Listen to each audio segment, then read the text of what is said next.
এই পরিবারটা ছিল ভীষণ কৃপণ। পুরো পরিবার প্রতিদিন মাত্র একটি কাপ নুডলস খেত। মা 1 চামচ নুডলস খেতেন আর বাকি নুডলস রেখে দিতেন। ছেলে 2 চামচ নুডলস খেত। যখন মেয়ের পালা আসতো তখন কাপের মধ্যে শুধু স্যুপটাই থাকতো, যা সে পুরোটা খেয়ে ফেলতো। শেষে বাবা কাপের মধ্যে থাকা নুডলসের ছোট ছোট টুকরোগুলো চেটে খেত। টাকা বাঁচানোর জন্য পরিবারটি প্রতিদিন পাবলিক টয়লেটে গিয়ে গোসল করত এবং সেখান থেকে ফ্রি টয়লেট পেপার নিয়ে আসতো।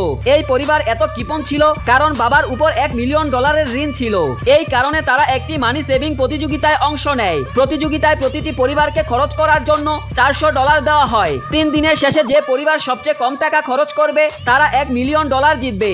এখানে প্রতিটি জিনিসের জন্য টাকা খরচ হয়। প্রতিযোগিতার শুরুতে 2 পরিবার ঘুমিয়ে সময় কাটাতে শুরু করে, তবে মা ঘুমানোর আগে গোসল করার অভ্যাসে $5 খরচ করে ফেলে। অন্যদিকে প্রতিদ্বন্দ্বী পরিবার ক্ষুধা সহ্য করে একটানা ঘুমাতে থাকে। পরের দিন এই পরিবার 1 পয়সাও খরচ করে না, কিন্তু তবুও তারা পিছিয়ে পড়ে কারণ প্রতিদ্বন্দ্বী পরিবার পুরোপুরি ঘুমিয়েছিল এবং 1 পয়সাও খরচ করেনি। তৃতীয় দিনে এই পরিবার দেখতে পায় যে একটি রেস্টুরেন্ট প্রমোশনে মাত্র $1 চিকেন স্যুপ পাওয়া যাচ্ছে। তারা 4 প্লেট অর্ডার করে, কিন্তু প্লেটের ঢাকনা খুলে দেখে স্যুপে শুধু মরিচই মরিচ, মুরগি খুবই কম। তবে তারা এতটাই ক্ষুধার্ত ছিল যে মরিচ খেতে শুরু করে। কিছুক্ষণ পর যখন ঝাল সহ্য করতে পারে না তখন তারা রেস্টুরেন্ট ছাড়ার কথা ভাবে। ঠিক তখনই তাদের জানানো হয় যে খাবার অপচয় করলে বড় অঙ্কের জরিমানা দিতে হবে এবং পানি খাওয়া যাবে না, কারণ 1 বোতল পানির দাম $50। বাধ্য হয়ে তারা পুরো মরিচ খেয়ে ফেলে। এরপর জানানো হয় স্যুপটাও শেষ করতে হবে। মা যখন স্যুপ শেষ করে বাথরুমে পানি খেতে যায় তখন দেখতে পায় রেস্টুরেন্ট পানির সরবরাহ বন্ধ করে রেখেছে।